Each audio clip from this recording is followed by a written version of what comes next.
2 years before Nigeria gained independence in 1960, crude oil was discovered in commercial quantity in 1958, and within a decade of its discovery, Nigeria became the largest oil producer in sub-Saharan Africa with an estimated production volume of almost 2 million barrels per day. Hopes were high that Nigeria's oil wealth will become the catalyst for its economic development across all sectors. While the oil industry has helped create jobs and provided a major source of foreign exchange and funding for the national budget, poor management and pervasive corruption has remained a dark spot for the country. We allowed oil master us as a nation instead of mastering oil the way we did in the initial phase of the oil boom.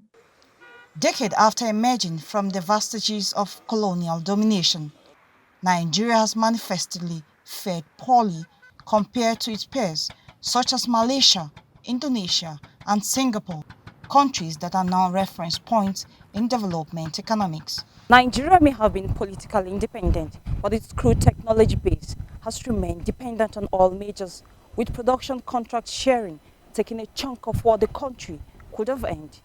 60 years after, the story remains the same.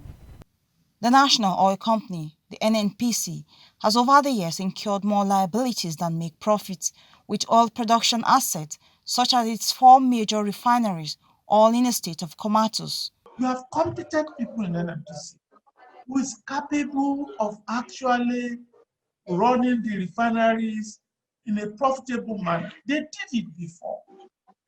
NNPC refineries were profitable until the political structure overran them. One of the identified setbacks on Nigeria's progress has been the widening knowledge gap in the highly complex technical sectors of the oil industry.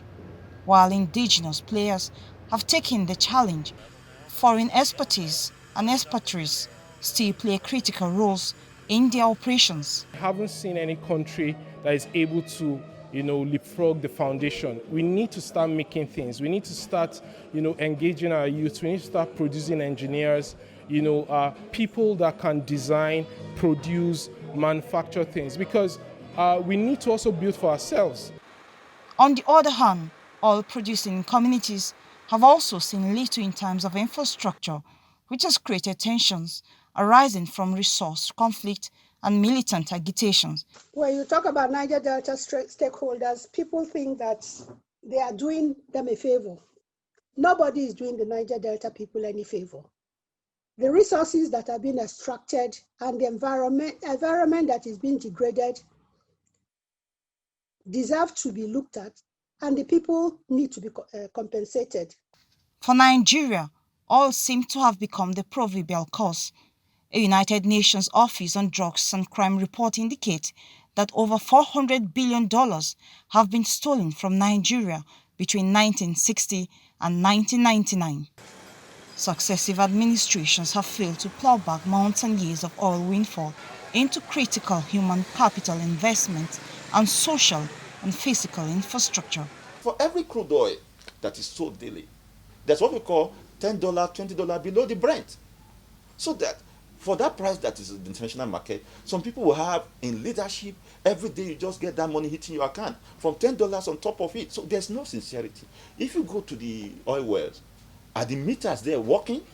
The foray into oil exploration has also affected other sectors. For instance, between 1960 and now, Nigeria transited from a well-diversified agricultural nation to a monolithic economy dependent on crude oil. Nigeria should be a country that can even be giving loans to other countries because we have not managed our natural resources properly. There are certain places you will go to, the groundnut that you find in certain communities is what some countries are using to run the economy. As investment in clean energy intensify, Nigeria faces a stark reality of oil becoming a useless commodity or drying up, as some studies have projected.